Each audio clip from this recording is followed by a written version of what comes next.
عندنا فضيحه انتوا مش هتصدقوها. ايه بقى الفضيحه؟ بص يا سيدي، طلع النهارده في البرلمان التركي رئيس حزب الهدى اسمه زكريا اوغلو. تخيلوا قال ايه؟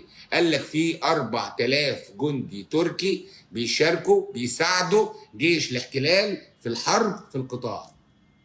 تاني، زكريا اوغلو زعيم حزب الهدى عضو البرلمان التركي طلع وقال في 4000 جندي تركي، 4000 جندي تركي. الاخوان اللي سامعيننا، الناس اللي كانوا على طول بيطبلوا القنوات اللي بتذيع من تركيا وعمالين يكلمونا عن فين مصر وفين جيش مصر ويا مصريين وافتحوا المعبر يا مصريين، النهارده بتتفجر فضيحه. 4000 جندي تركي بيساعدوا وبيقاتلوا مع جيش الاحتلال في اهلنا والعرب واخواتنا اللي حضراتكم متعاطفين معاهم وصعبان عليكم المشاهد اللي بتحصل لهم كل يوم. الناس دي ال 4000 جندي دول بيساعدوا جيش الاحتلال في حربهم في القطاع. طيب ايه تاني؟ ده مش انا اللي قايل الكلام ده اللي قال الكلام ده زكريا اوغلو رئيس حزب الهدى عضو البرلمان التركي.